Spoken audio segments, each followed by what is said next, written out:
O repórter Felipe Garrafa conversou com exclusividade com a primeira vítima dos hackers, né? A primeira autoridade que foi vítima dos hacks. O que ele disse para você, hein, Felipe? Bom dia. Bom dia, Pedro, professor Vila e a todos. Ele é o promotor, aquele promotor de Araraquara. Ele foi apontado como a primeira vítima da invasão do celular do hacker e de autoridade diz que o autor do ataque, preso na operação spoofing, pode ter mentido à Polícia Federal. Em entrevista exclusiva à Rádio Bandeirantes, Marcelo Zanin Bombardi afirmou que a data em que teria acontecido a invasão não é a mesma indicada em depoimento por Walter Delgatti Neto. Segundo ele, o hackeamento teria ocorrido no dia 1º de junho e não em março, como afirmou o suspeito.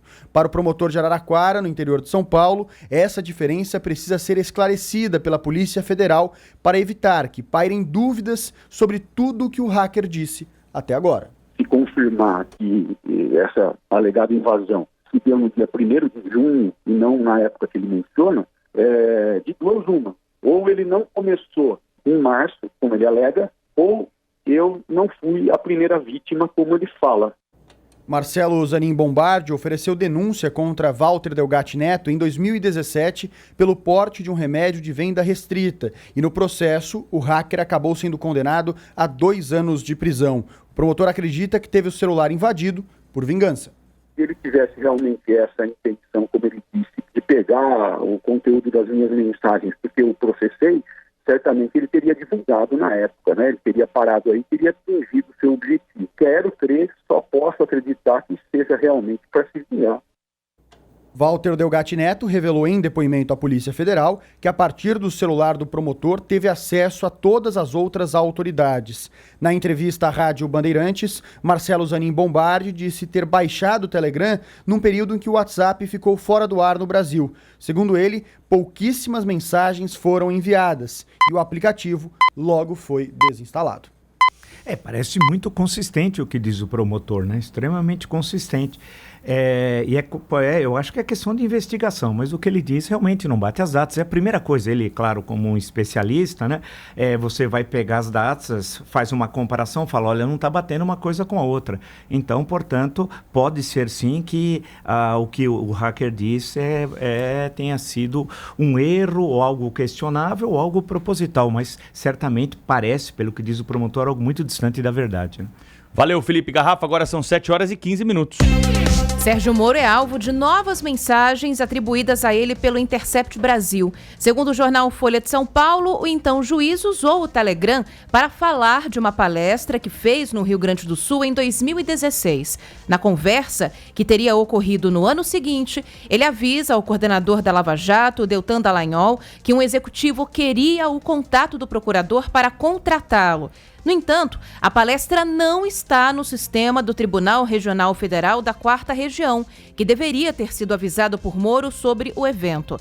De acordo com o Conselho Nacional de Justiça, todos os juízes são obrigados a relatar atividades que sejam consideradas docentes. Em resposta à reportagem, o atual ministro da Justiça afirmou que a omissão pode ter ocorrido por puro lapso. Além disso, disse que parte do cachê recebido foi doado a uma entidade beneficente. Bem, aí são vários problemas, né, Pedro? Primeiro, foi um puro lapso. Então, a informação dada, a vazada, é correta. Então, primeira coisa, né? Vamos pensar analiticamente. A mensagem não é falsa, é verdadeira. E isso faz com que seja possível intuir que as outras mensagens têm um alto grau de verdade, se é que não todas são verdadeiras, né? Daquelas que nós já conhecemos. Esse é o primeiro ponto. É bom lembrar que não é a primeira vez que implicitamente o ministro da Justiça reconhece a seriedade, a verdade das mensagens. Lembra-se quando ele pediu desculpas ao MBL?